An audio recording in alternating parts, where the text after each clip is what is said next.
Indonesia, salam Nusantara dari Sabang sampai Merauke, dari Miangas sampai Pulau Rote. Mantaplah iman kita, mantaplah kasih kita, mantaplah pengharapan kita, tentunya dalam Yesus Kristus yang menjadi Tuhan dan Juru Selamat kita dan Juru Selamat dunia. Jangan katakan bahwa Yesus bukan Tuhan, jangan katakan pula bahwa Yesus bukan Juru Selamat. Dia adalah Tuhan, dia adalah Juru Selamat. Kalau engkau percaya, engkau akan diselamatkan. Engkau tidak percaya, engkau akan dihukum. Yohanes 3 ayat yang 36. Dalam Yohanes 14 ayat yang ke-6, Yesus sudah berkata, akulah jalan dan kebenaran dan hidup, tiada seorang sampai kepada Allah kalau tidak melalui aku. Dan dia juga Petrus juga mengatakan, Kisah Rasul 4 ayat 12, dan keselamatan tidak ada di dalam siapapun juga selain dalam dia. Karena di bawah kolong langit ini tidak ada nama lain yang diberikan kepada manusia yang olehnya kita diselamatkan. Ada gangguan sedikit. Dan juga Yohanes 3 ayat 36 berkata, karena begitu besar kasih Allah akan dunia ini sehingga ia mengaruniakan anaknya yang tunggal supaya setiap orang percaya kepadanya tidak binasa melainkan beroleh hidup yang kekal. Mau memperoleh hidup yang kekal, percaya pada Yesus Kristus. Dengan hati percaya engkau dibenarkan, dengan mulut mengaku engkau akan diselamatkan. Roma 10 ayat yang ke-9 dan ke-10. Puji nama Tuhan. Dan sebelumnya saya mengucapkan selamat pagi bagi kita semuanya. Selamat kita berhari Minggu, dan selamat kita meninggikan Tuhan, memuliakan Tuhan dimanapun kita berada. Dan sempatkan untuk datang beribadah bersama dengan umat Tuhan, karena firman Tuhan katakan, jangan sekali-kali engkau meninggalkan persekutuan dengan umat Tuhan, dalam Ibrani 10 ayat 25. Jadi kita harus senantiasa bersekutu.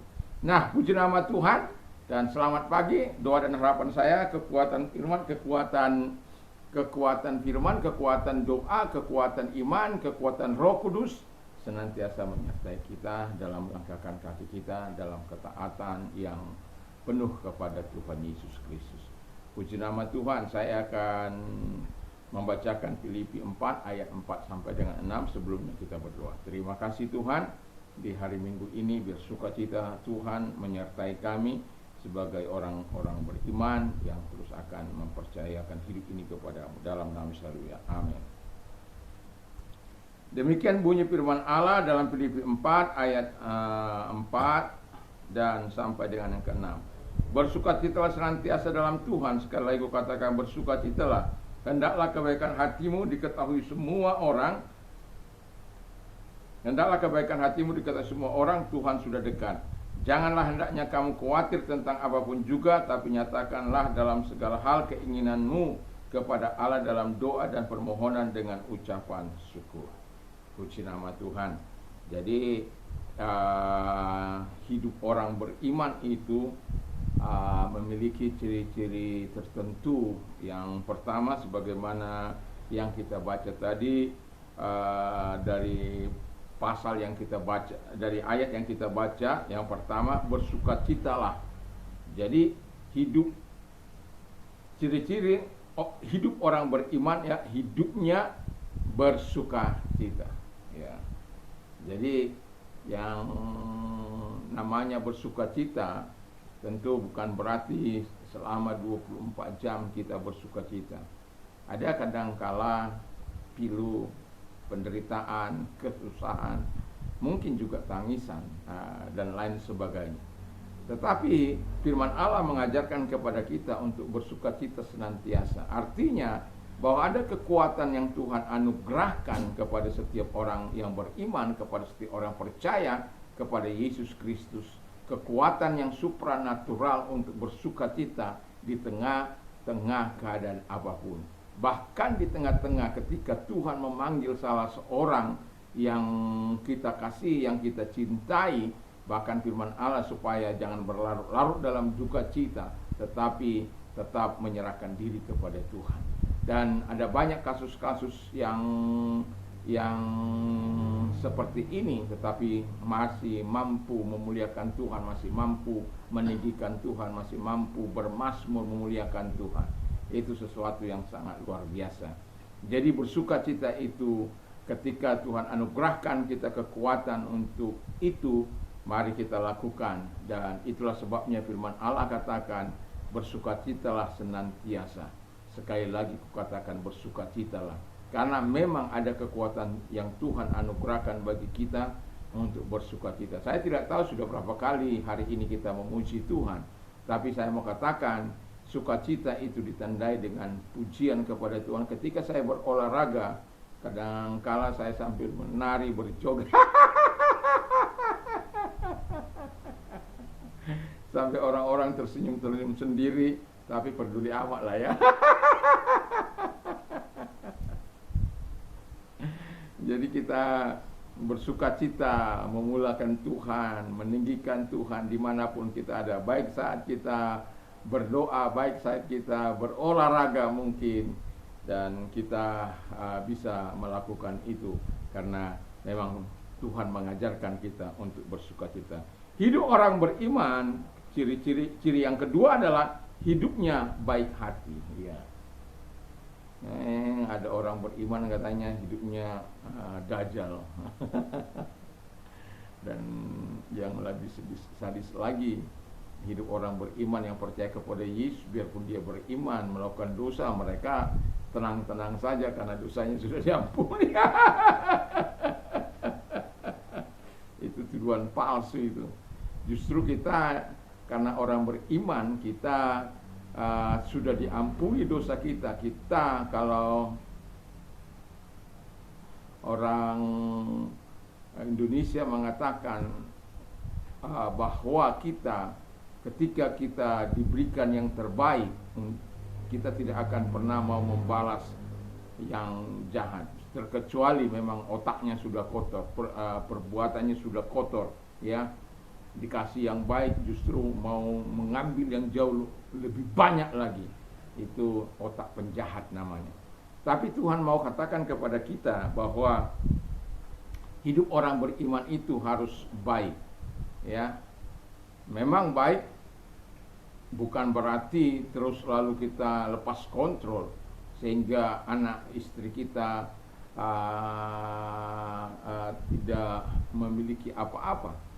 Dan karena kebaikan hati kita, semuanya ada batas-batas yang harus kita, di mana kita juga harus melakukan perhitungan-perhitungan di dalam kehidupan ini, sehingga kita bisa menolong orang lain, tetapi kita sendiri tidak mengalami kesusahan. Tetapi firman Allah katakan, kalau engkau menolong orang miskin, dalam Amsal dikatakan engkau akan memunyatangi Tuhan. Dan juga Tuhan katakan, kalau engkau menabur, maka engkau akan menuai. Kalau engkau menabur banyak, engkau akan menuai banyak. Dalam Amsal 11 ayat 24 dan 25 itu. Nah, jadi berbuat baik itu adalah harapan Tuhan. Bahkan firman Allah supaya diketahui semua orang, bukan berarti mau pamer, bukan berarti mau sopos, bukan. Tetapi memang itu jalan orang beriman harus menunjukkan kebaikannya. Ya, kebaikan itu bukan hanya karena memberi uang kepada seseorang, bukan. Ya, saya 24 jam membuka air bagi orang. Jadi di samping rumah saya ini ada keran terbuka 24 jam. Kadangkala yang mengecewakan itu, ada orang yang membuka di tengah malam itu.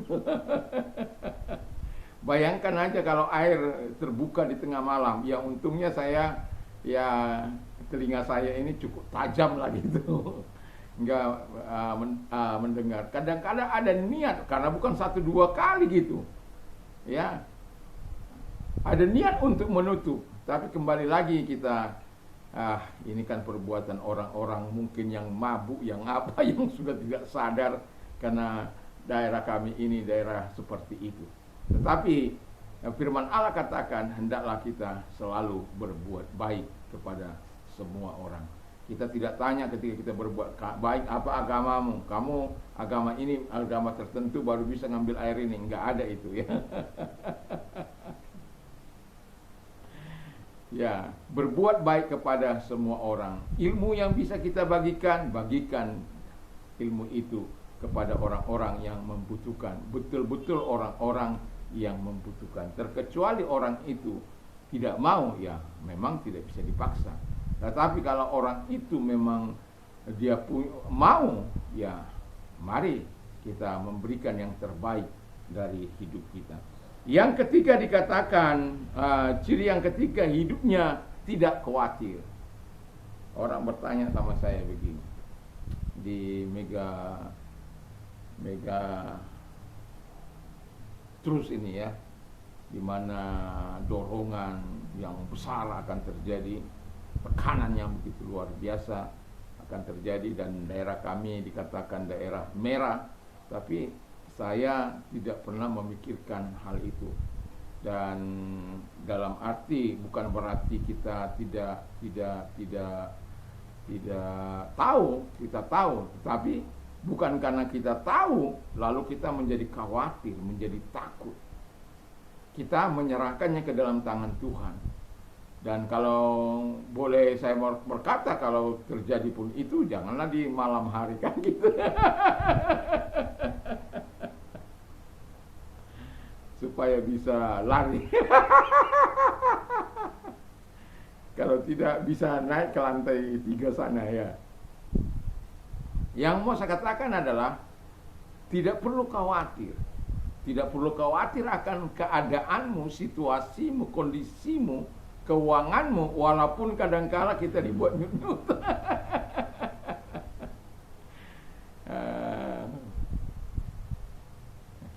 Jadi teman saya bilang ada 2 hal yang membuat orang ketar-ketir dalam jantungnya berdegup, kata. Yang pertama saat apa itu? Saat tempo apa, jatuh cinta. Yang kedua saat jatuh tempo bank.